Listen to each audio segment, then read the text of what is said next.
setelah kasus TR ya, inisial dong.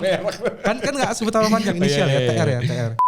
Menurut setahu gue juga bukan blockchain practitioner yang gimana, tapi gue tahu sebenarnya airdrop itu berguna buat ekosistem blockchain. Itu gimana bro? Ada 4 tools yang bisa dipakai. Jadi ada satu web browser namanya Kekai. Nah kalau lu aksesnya ke website phishing, dia tuh nanti munculnya adalah aset lu minus semua. Oh nggak ada plusnya? Nggak ada plusnya. Jadi aset lu semua ketarik. Nah itu berarti scam. Dari 2021 kena PHK dan gue coba iseng belajar tentang aset kripto sebenarnya bro. Karena kalau gue lihat lu tuh JP-nya lebih banyak daripada yang bagian itu.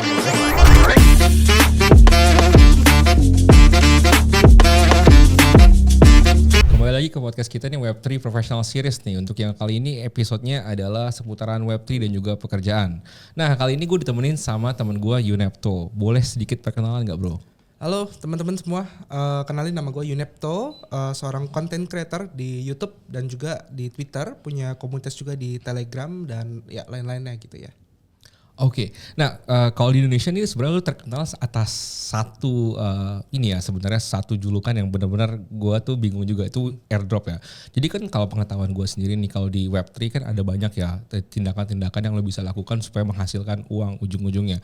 Mungkin entry level paling awal ya trading, investing. Lalu juga ada yang kerja nih kayak gue nih kerja di Web3. Tapi juga ada namanya airdrop, bener ya. Dan airdrop sendiri tuh dapetin duitnya nggak main-main gitu. Ada yang dapetnya jutaan, puluhan juta, ada yang dapet ratusan juta, bahkan miliaran. Nah kalau lu sendiri gimana nih? Bener nggak tuh? Tuh valid nggak tuh? Oke, jawabannya sih sebenarnya valid ya. Dan juga udah banyak juga. Jadi memang ini nggak cuma gue sendiri, tapi memang sudah bisa diduplikasi dan banyak orang yang memang sudah mendapatkan puluhan bahkan ada yang sampai miliar rupiah dari airdrop. Gitu sih bro. Nice. Itu sebenarnya oke. Di Indonesia tuh airdrop tuh punya arti lain ya. Sebenarnya apa tuh kalau di Indonesia biasa terkenal dengan kata-kata apa sih di TikTok tuh banyak tuh? Oke. Yang lagi terkenal ini ya kata pemulung ya. Pemulung. Nah, padahal pemulung itu kan sebenarnya lu tuh ngambilin ya barang-barang yang nggak dipakai gitu kan, barang-barang yang nggak dipakai. Padahal menurut setahu gue juga bukan blockchain practitioner yang gimana, tapi gue tahu sebenarnya airdrop itu berguna buat ekosistem blockchain. Itu gimana bro?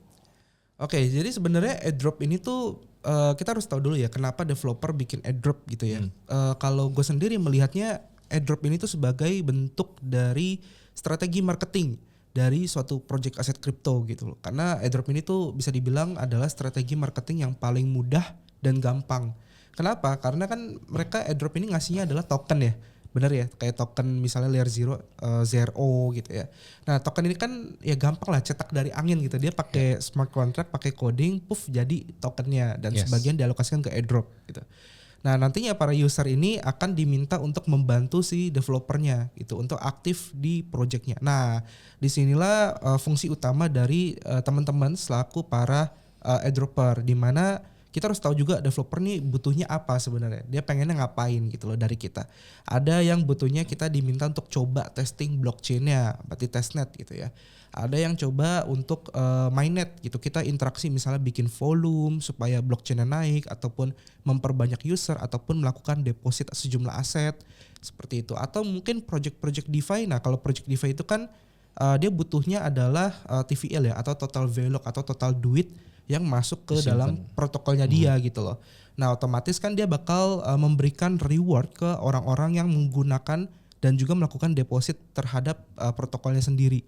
Gitu. Jadi secara nggak langsung sebenarnya kita ngebantu supaya project-project ini tuh ada yang pakai, usernya ada, dan mempromosikan projectnya ke orang lain supaya nambah user lagi.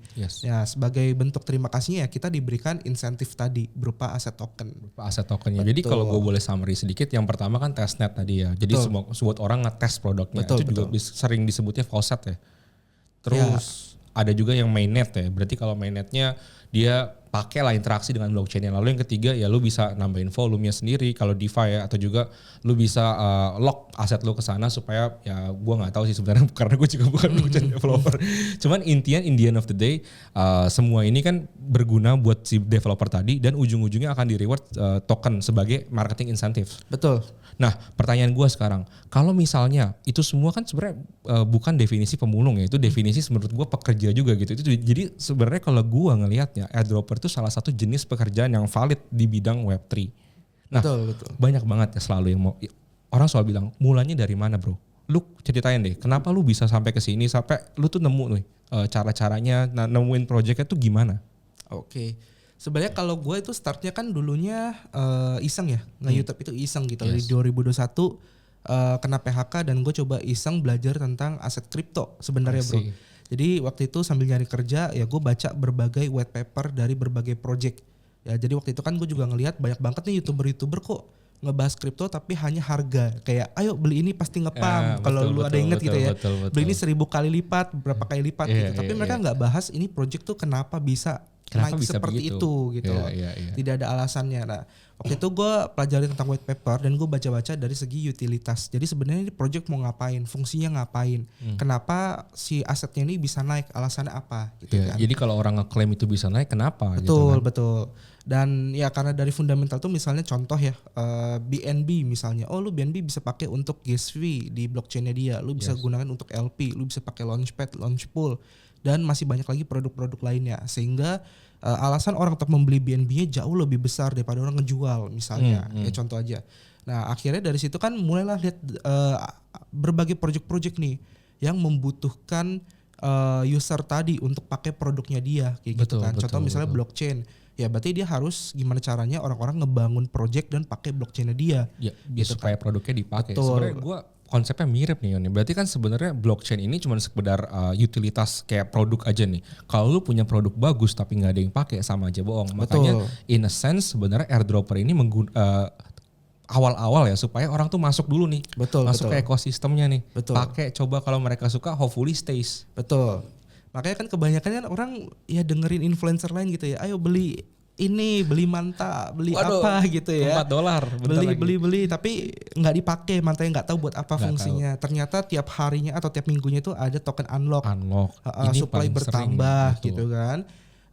Otomatis barangnya beredar lebih banyak daripada yang menyerap. Sedangkan nggak ada yang menyerap karena token mantanya nggak ada punya fungsi. Nggak dibakar, nggak diapain. Nggak dibakar, nggak bisa digunain untuk apapun gitu ya, hanya staking doang. Gitu. Pada prinsipnya kayak prinsip ekonomi aja. Makin banyak barangnya, ya lu makin banyak barangnya makin murah gitu harganya. Karena demand-nya kan stay ya gitu-gitu aja kecuali lu marketing yang benar-benar hebat sampai ya tadinya gue mau beli BTC nih, nggak jadi gue beli token yang tadi gitu, ikan pari misalnya.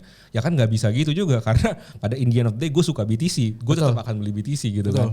Dan prinsip ekonomi yang kayak gini gue lihat banyak banget miskonsepsinya, banyak orang yang nggak tahu gitu. Sedangkan kalau airdrop menurut gue resiko lu ada airdrop yang beresiko juga. Lu garap mati-matian, lu swap segala macam dan masih nggak menghasilkan. Ada juga. Dan di sini menurut gua makanya kenapa lu membedakan lu dengan influencer airdropper yang lain. Karena kalau gua ngelihat lu tuh JP-nya lebih banyak daripada yang nggak JP gitu. Ya mungkin ternyata kan nggak tahu juga gua, tapi karena gua temen lu juga, gua tahu lu banyak yang JP gitu. Itu gimana sih cara lu pilih menurut lu project retro yang bagus nih atau yang kurang gitu misalnya? Gimana tuh? Oke. Kalau dibilang JP pendek, kayaknya banyak orang lain yang JP lebih besar daripada gue. Cuma diem-diem aja. Ini merendah ini kalau ini. Enggak. Pasti banyak yang diem-diem nggak mau muncul biar nggak kena dirjen gitu kan. Cuma kalau untuk menentukan mana yang punya potensi atau tidak, tergantung ya. Kita bisa lihat dari backersnya dia gitu. Investornya siapa. Karena seperti market juga, di bull market itu para venture capital pasti akan menggelontorkan duitnya sebaik mungkin gitu ke berbagai project. Karena ini waktunya mereka farming duit sebaik mungkin. Karena ketika bear market itu tidur lah, gitu kan. Mereka puasa dulu ibaratnya. Nah, kita bisa lihat dari sini kira-kira venture capital ini yang win rate-nya tinggi siapa aja. Kita bisa pelajari itu gitu. Historical datanya lu dari sana. Betul. Jadi misalnya nih let's say ada Andreessen Horowitz misalnya atau Polychain Capital atau Heskey Capital dan lain-lain misalnya. Nah, kita lihat project-project yang mereka invest tuh dari semua project tuh berapa persen sih kemungkinan mereka itu ketika sudah listing punya peluang yang tinggi gitu loh. Nah itu boleh tuh diikutin kayak gitu-gitu. I see. Terus kedua dari narasi si projectnya sendiri. Gitu. Misalnya projectnya tentang apa? Misalnya yang lagi hype adalah tentang AI ya. Berarti kemungkinan adalah project AI yang belum listing tuh punya peluang cukup tinggi. Gitu loh. Let's say kalau kita ingat dulu kan AI tinggi banget yang bahas ya. Nah itu ternyata udah ada sekitar 2 atau 3 project tuh listing di top tier 1 exchange karena narasi. Tapi begitu narasi turun dia udah nggak listing tentang AI lagi tuh. Oh, Gitu kemarin ya itu narasi itu menurut gua cocok ya karena kan Betul. sebenarnya kalau crypto space sendiri narasinya selalu ganti. Betul. Lu bilang AI, ada juga yang misalnya kayak RWA, ada juga L2 ecosystem. Ya tinggal sesuai mana yang sekarang lagi jalan Betul. dan kebetulan airdropnya ada, yaitu lu farmingin gitu kan. Dan paling pas lagi sebenarnya kalau pas lu farmingin dan dia pas keluar juga tuh pasnya eliknya juga. Soalnya kan kadang-kadang ada airdrop yang udah lu farmingin tapi baru 1 tahun lagi baru keluarnya. Betul, ada aja. Jadi memang nggak pasti ya. Makanya kadang kita juga harus garap sebaik mungkin sih. Nggak bisa cuma fokus satu tapi harus sebaik mungkin. Tapi again tetap harus filter kayak gitu, bro. Let's say misalnya sekarang narasinya apa nih? Misalnya narasi yang lagi tinggi-tingginya kalau kita lihat beberapa exchange listingnya LST, token-token LST. Ya, liquid atau staking protokol ya. yes, nah yaudah kita masukinnya tuh ke project-project yang LST dengan yang masih baru. Dia masih baru, TVL masih kecil tapi punya backers yang cukup baik. Kayak gitu. Nah, kunci untuk ngegarap airdrop itu sebenarnya satu, masuk se-early mungkin sebenarnya. Oh Gitu. iya. Kenapa? Karena sekarang kalau kita lihat fenomena airdrop ini kebanyakan project-project itu sistemnya adalah poin. Betul Kan? betul. Nah, poin ini akan sejalan dengan jumlah deposit kita dan dengan waktu kita masuk. Ya, berarti Gitu. kalau lu dari awal ya poin lu semakin banyak. Betul. Semakin banyak poin, semakin gede chance lu buat di-convert ke tokennya sendiri. Betul. Cuman gue mau nanya deh satu hal. Kan banyak nih kemarin fenomena yang lagi hype ya itu tuh si ZK kan. Yang kebetulan lu sempet elik gitu kan. Tapi banyak bahkan project-project sekelas yang NFT marketplace-nya dia tuh nggak elik. Padahal kalau kita ngelihat dia pasti secara transaksi tuh udah banyak banget. Berarti ada cara khusus buat si tim dev memilih mana yang elik mana yang enggak. Itu mempengaruhi lu nggak dalam lu memilih atau lu gas aja tetap? Oke, kalau gue tetap garap aja, tetap gas. Cuma memang cara main gue itu adalah berbeda. Jadi setelah yang Sol ZK itu kan gue elik ya. Tapi ternyata banyak banget teman-teman yang tidak eligible. Betul. Nah, gue coba cari dong. Ini perbedaannya apa? Kenapa mereka tidak eligible sedangkan itu gue gua eligible? penasaran tuh, Gitu iya. kan. Jadi gue ada pakai satu tools namanya Wenser. Itu untuk ngeliat data aja sih. Jadi wallet gue ini udah interaksinya ke berapa di apps, terus berapa kali transaksi dan lain-lain. Jadi setelah gue cek itu interaksi di apps gue cukup banyak ternyata. Ada sekitar lebih dari 50 di apps yang gue interaksi. Sedangkan teman-teman yang tidak eligible walaupun dia ngebakar volumenya gede, fee-nya gede, volumenya gede, dia cuma interaksi ke 2 atau 3 di apps ya, gitu loh. Jadi dari di apps pun juga jauh berbeda. Lalu transaksinya pun gue kalau nggak salah mencapai 800 transaksi.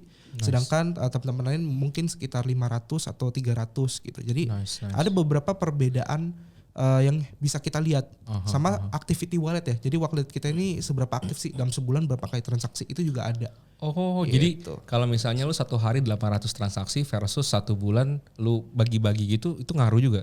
Ngaruh. Jadi lebih better 1 bulan tapi lu bagi-bagi. Bagi-bagi dibanding lu 1 hari lu genjot gitu. Betul. kan. Paham. Ini menarik ya. Soalnya ini kemarin sempat drama nih di Twitter tuh rame banget. Banyak banget. Iya, makanya mungkin lu juga mau ngepost mungkin agak nggak enak karena teman-teman ada yang marah pasti udah bakar gas fee segala macam gue nggak dapet nih. Terus kalau gue mau bahas yang recent. Oke, kalau ini ada lagi, ini mirip juga kan. Kemarin ada sempat yang blast ya. Nah itu kan banyak orang yang kecewa. Mungkin karena ya apa ya dari sisi netnya aja kurang apa namanya nggak cekatan atau misalnya perhitungan poin mereka yang kurang baik. Nah menurut lu tuh kalau lu misalnya nih boleh ngasih saran nih ke dev ke depannya, lu menurut tuh kayak gimana? Sistem yang menurut tuh perfect dan adil yang cengli lah ibaratnya gimana tuh? Oke, kalau untuk Blast sebenarnya yang bikin bingung itu dan dapatnya nggak fair adalah karena dia punya sistem namanya sistem gold. Jadi airdropnya itu dipisah ke 2 kan, ada poin, ada gold. Nah, gue sih sebenarnya better full point aja gitu. Full point. Nggak usah ada 2 gitu kan, gold sama poin gitu. Kenapa? Karena setelah gue lihat untuk yang gold ini itu bisa dimanipulasi oleh para masing-masing project developer gitu loh. Jadi sistemnya Blast ini adalah dia bikin goldnya distribusi ke berbagai DApps yang terdaftar. Ya udah nih DApps-nya yang sendiri deh yang distribusi ke masing-masing usernya dia. Gitu. Nah kita kan nggak tahu ya, bisa jadi dia distribusi goldnya ke dia sendiri, ke timnya sendiri. Kita we don't know gimana gitu kan. Very hard to track ya. So jadi gue lebih prefer full point sistemnya untuk jadi benar-benar si projectnya yang snapshot sendiri si blockchain I see. sendiri yang snapshot. Itu gitu. lebih kelihatan transparan juga, itu Yes, menjunjung lebih transparan. tinggi nilai transparansi dari blockchainnya sendiri Betul, sebenarnya. karena kita juga bisa lihat track record masing-masing wallet Betul, kan. Bener betul, nggak nih wallet ini punya saldo sekian untuk mendapatkan poin sekian betul, gitu betul. loh Even misalnya. kalau sebenarnya lu satu orang lu nggarap di 2 wallet tapi kan kelihatan juga tuh. Kelihatan. Oke, Gitu. paham. Itu yang pertama. Terus yang kedua ini tips aja, lebih ke tips ya. Tipsnya adalah se-early mungkin, again kayak tadi. Karena yang gue lihat teman-teman yang join ke Blast itu di awal, mereka deposit sama mereka garap kumpulin goldnya, itu udah pasti dapat jatahnya lebih gede daripada yang masuk di tengah-tengah atau di akhir. Walaupun dia berusaha interaksi swap segala macam Yes. buat mengalahkan poinnya, kalah sama yang early. Walaupun dia depositnya lebih gede ya. Yeah. Misalnya yang di early itu deposit cuma 1 ETH misalnya. Ya 10 gitu misalnya. Terus yang dimasuk di tengah-tengah 100 ETH, ya tetap kalah nih yang 100 ETH nih. Gitu loh, karena secara akumulasi poin dan time dia udah kalah. Kalau referral gimana, Bro? Nah, itu sistem referral tuh banyak yang nggak suka juga nih. gue nggak suka sih jujur sih. Wah, padahal lu banyak juga dapetnya. Ya karena untuk blockchain referral menurut gue agak kurang fair. Betul. Gitu loh, karena itu benar-benar hoki-hokian banget. Gitu ya. Ada satu user gue baca dia cuma depo 100 tapi dia kebetulan ada whale masuk dari referral dia dapat gede dari situ. Ya agak kurang fair aja sih menurut gue, karena itu kan harusnya blockchain itu adalah ajang untuk para user nih memang memanfaatkan seluruh resource-nya dia gitu kan. Bukan dari referral. Mungkin referral tuh lebih cocok kayak ke game ataupun ke project exchange gitu ya, atau perceptual trading dan lain-lain gitu. Betul. Itu lebih masuk kalau buat gue. Gua kalau di sini gue setuju karena kan gue juga afiliasi sama exchange dong. Ya lu tahu lah ya.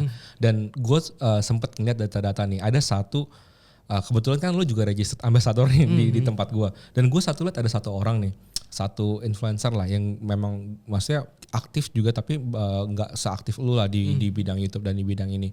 Tapi kebetulan kemarin dia on board, gue nggak ngerti ada satu whale pakai dan itu gila banget referralnya, gede banget dapatnya, dan itu menurut gue ya lebih masuk akal karena kan ibaratnya exchange bukan airdrop, dan kalau airdrop kan maksudnya semua orang menggunakan resource yang sama gitu. Betul. Ya nggak fair lah in the end of the day kalau misalnya itu kayak lu terlalu hoki aja gitu, lu terlalu hoki bisa kayak gitu.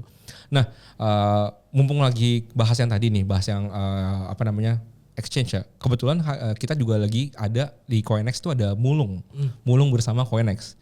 Oke, jadi gimana tuh bro? Nah eventnya tuh menurut gua nanti mungkin detailnya akan kita bahas lagi, cuman intinya kita tuh bisa mendapatkan total value hadiahnya itu 15.000 USDT. Dengan hari ini lock yang semua dapat kesempatan sama dan Indonesian only. Oke. Jadi gue nggak akan battle sama market lain. Kita nggak akan battle sama market lain. Nah caranya gampang banget. Karena kan yang gue suka dari jiwa airdropper atau pemula Indonesia adalah giat bekerja, rajin dan pantang menyerah. Betul. Nah ini caranya gampang banget dan lu bisa farming. Caranya adalah lu tinggal bikin account aja. Lu bikin account di CoinEx kan itu nggak perlu KYC kan. Lu bikin account di sana, lu daftar, lu trade $5 aja. $5 berarti 75.000 buy, sell, selesai. Terus lu transfer uang lu ke account yang lain, lu lakukan itu semua. Itu setiap email lu itu dihitung langsung elik.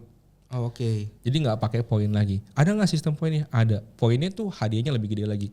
Lu dapat di tier 1 udah dapat hadiah. Di tier 2 hadiahnya otomatis lebih gede. Itu untuk mereward orang-orang yang kerjanya lebih giat lagi. Adil dong. Adil. Kalau misalnya gini, lu bikin 10 account sama ada orang yang bikin 100 account. Masa hadiahnya gue samain? Beda kan? Betul. Pasti yang 100 account lebih banyak dong hadiahnya. Terus nanti ada orang lagi yang bikin 100 account plus transaksi volumenya lebih gede. Kita kasih hadiah lebih banyak lagi.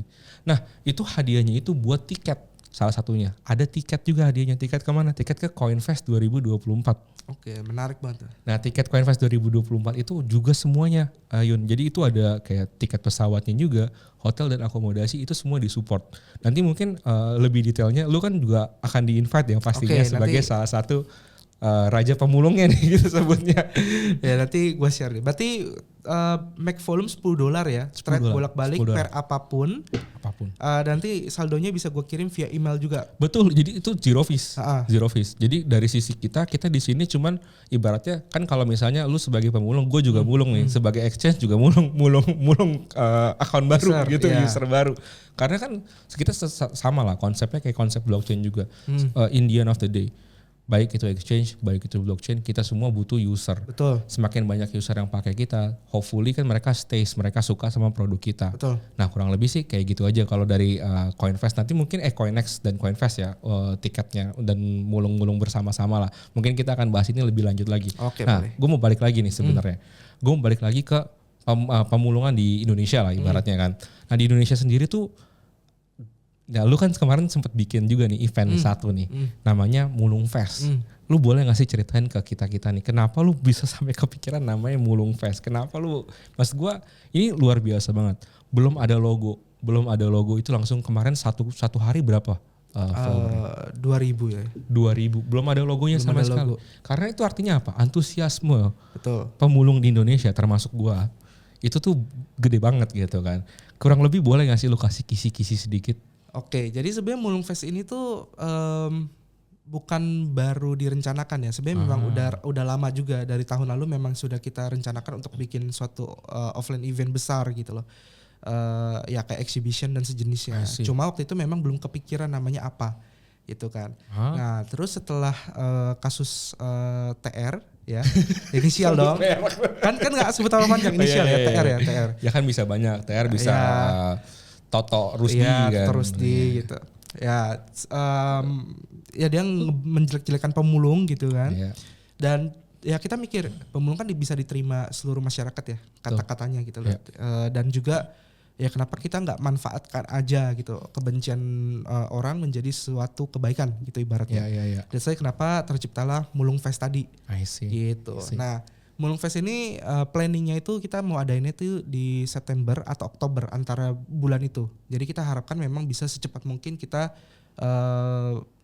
udah siap acaranya gitu. Dan acara ini mungkin akan di indoor di Jakarta. Ekspektasi buat user-user nih, misalnya kan user-user pemulung-pemulung pada penasaran dong pasti. Kira-kira pas datang mereka tuh bisa ngapain aja? Nah ini yang menarik. Jadi memang planning gue itu adalah di situ akan ada banyak sekali project-project yang akan join dengan kita, dan project-project ini tuh pasti punya campaign airdrop atau entah itu retro drop ataupun testnet. Dan harapannya para pengunjung yang datang, buat teman-teman yang datang itu adalah pertama bisa dapat alpha information dari project-project tersebut yang mungkin tidak bisa kita dapatkan melalui Twitter dan sejenisnya. Yang kedua adalah networking, itu udah pasti. Jadi kita bisa ngegarap bareng, bisa jadi kita ketemu dengan developer atau berbagai orang-orang lainnya gitu ya. Dan yang ketiga adalah kita bisa belajar ngegarap airdrop bareng di situ.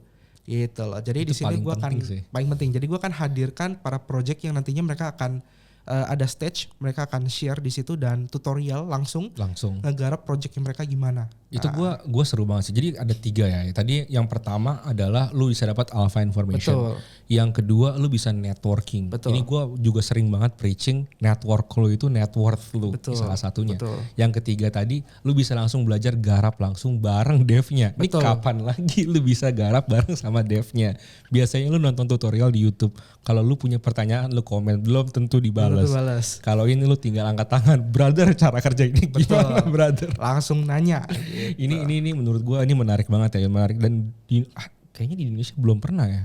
Belum ada sih, bahkan di dunia kayak juga belum deh feeling gue. Belum ada, nih baru pertama cari-cari belum ada sih. Nah makanya ini konsep menurut gue ini bagus banget ya. Kalau teman-teman nanti interested ya, itu bisa banget stay tune ke Mulung Fest punya Twitter. Betul. Itu @apa tuh? Di @mulungfest. Jadi gampang banget kok. @mulungfest ya. Lu tahu cara spell pemulung? Nah, tambahin FEST aja. Iya, FEST. Ini gampang banget. Nah, gue ngomongin sedikit, ada event ya di Indonesia kan. Ada banyak ya event-event di Indonesia. Berarti yang terkenal kan ada ya kayak tadi ada Mulung Fest, ada Coin Fest kan. Itu sama-sama fest gitu. Betul. Ada nggak sih event lain yang menurut lu nggak ada festnya gitu? Misalnya kan itu festival semua nih. Yang event kayak misalnya kalau di Singapura ada token ya, yang lebih orang kalau datang lebih semi serius gitu. Itu biasanya tuh kalau mau orang kosong, orang suka penasaran Yun, suka nanya gue, terus eventnya di mana bang kayak gitu. Nanti kan ada kan bareng Anda. Waduh. Di November. Jadi namanya Web3 Week ya. Web3 Week Asia ya, itu lebih ke formal tapi lebih ya indoor dan santai, menyenangkan intinya. Nice. Ya di situ ya again ada beberapa project dan pasti networking yang utama gitu. Gua excited juga nih. Pokoknya kalau ada event di Indonesia ya itu excited, karena apa? Gua nggak perlu beli flight tiket jauh-jauh, men. Betul. Apalagi Mulung Fest di Jakarta kan? Mulung Fest Jakarta apalagi. Ya buat teman-teman yang misalnya berada di luar Jakarta mungkin bisa beli tiketnya lebih dulu, lebih early. Karena gue yakin nih event-event kayak gini nih penuh banget. Bakalan penuh, jadi ya earlier better. Kan prinsipnya airdropper, lu masuknya early. Betul. Bener ya? Betul. Masuknya early. Oke. Nah sebelum kita tutup kali ya, sebelum kita tutup semuanya, kalau lu bisa kasih tips nih ke teman-teman yang So let's say gue baru mulai masuk kripto. Gue baru masuk kripto gara-gara influencer di TikTok ya, yang gila langsung punya Ferrari, gila langsung punya McLaren, langsung punya Lamborghini. Tapi yang dia nggak tahu kan modalnya berapa. Pasti kan kalau airdrop modalnya gue nggak bilang gratis juga, tapi ada yang gratis. Nah menurut lu tips lu gimana nih kalau lu mau mulai airdrop? Ya airdrop terbagi lagi menjadi dua ya. Kayak tadi ada yang free tanpa modalnya paling smartphone dan internet ya sama belajar. Lalu yang satu lagi kita bilangnya retro, itu pakai modal gitu loh. Nah kalau buat teman-teman yang masih early, masih awal banget terjun, saran gue free dulu aja, fokusin ke blockchain. Jadi carilah testnet kayak gitu. Kenapa? Karena testnet itu pertama gratis, kita nggak pakai apa-apa, kita bisa klaim token bohongan gitu ya melalui faucet. Jadi kadang kalau teman-teman ada lihat kok di saldo wallet gue punya ETH 1000 gitu, tapi ternyata faucet, ternyata testnet. Nah itu nggak bisa diduitin ya. Itu namanya testnet itu untuk percobaan. Jadi dia sebenarnya tidak punya nilai sebenarnya. Nah di testnet ini kalian bisa belajar tuh banyak banget kan, bisa explore gimana caranya bikin wallet, cara isi saldo walletnya, cara menambahkan jaringan, cara bertransaksi ya, ataupun membuat NFT atau minting NFT, dan masih banyak lagi hal-hal yang bisa dieksplor melalui testnet. Tips utamanya adalah ya again jadi se-early mungkin. Kedua, cari tahu lu itu lagi ngapain sebenarnya, dan pahami sebenarnya lu itu lagi ngapain. Misal kayak swap, swap ini tuh berarti gue menukarkan aset gue nih dari Ethereum ke token lain gitu ya, dan ini ada price-nya, dan ini ada harus konfirmasi dulu sebelum melakukan swap dan lain-lainnya gitu. Nah, again selalu perhatikan hal-hal seperti itu supaya teman-teman lebih cepat paham. Dengan begitu kalian akan bisa peluang JP lebih tinggi karena kalian udah tahu harus ngapain nih ke depannya nih.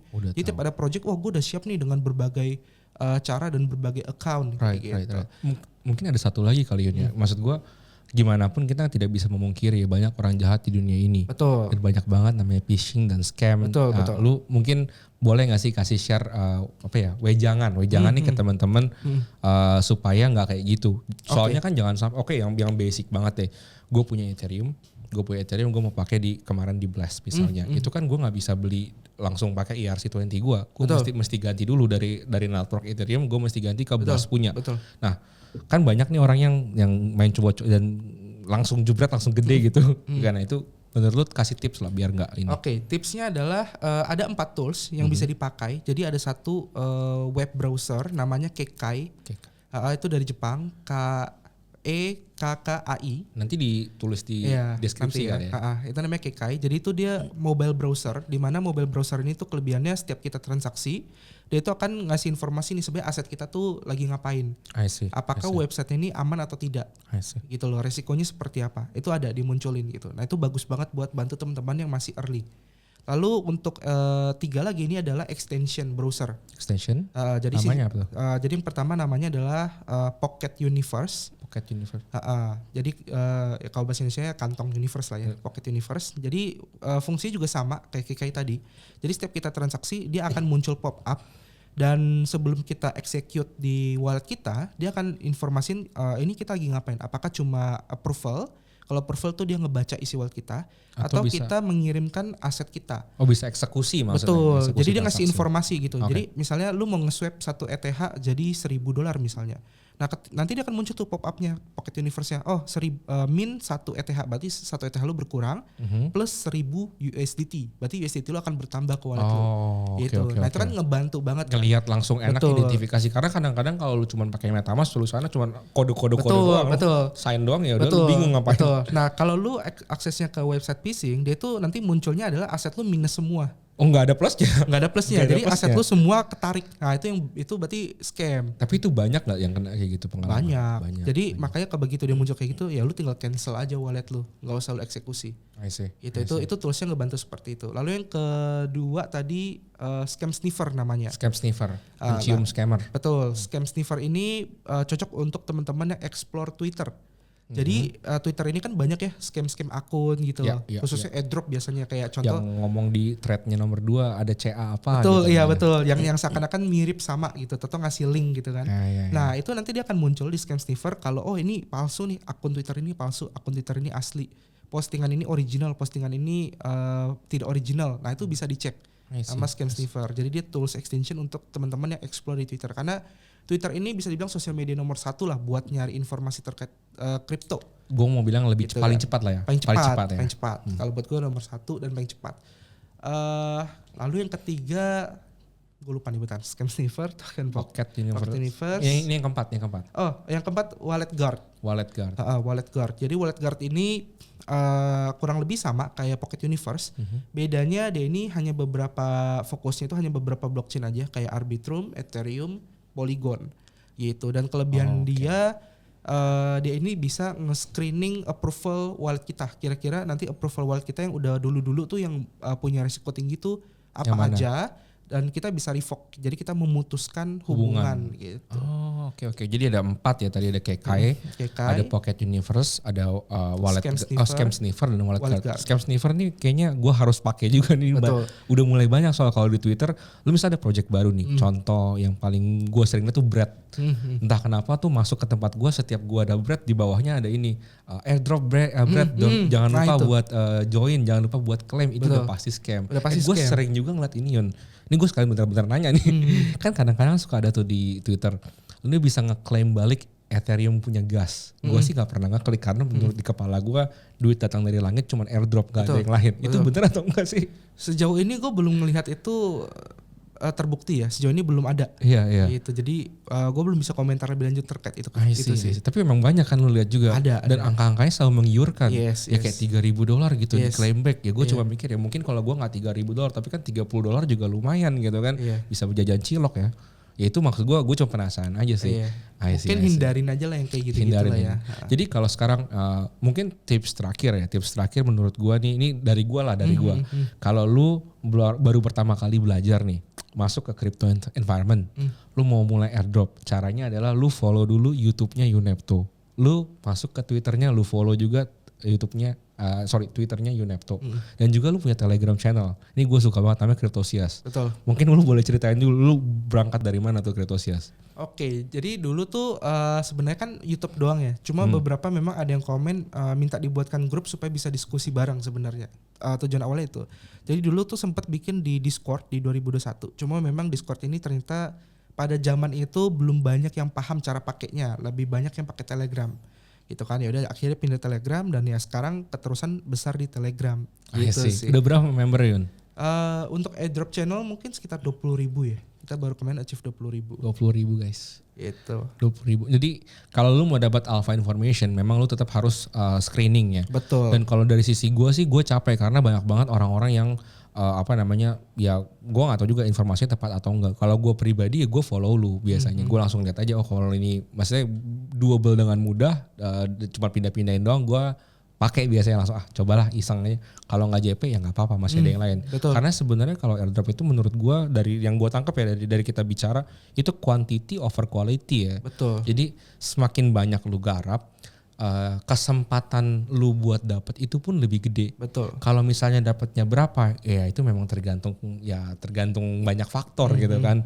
Kayak mungkin terakhir gue mau nanya juga Yun. Kalau menurut pengalaman lu di 1 tahun terakhir ini airdrop yang bagus tuh apa? Airdrop yang menurut lu kurang oke tuh apa gitu?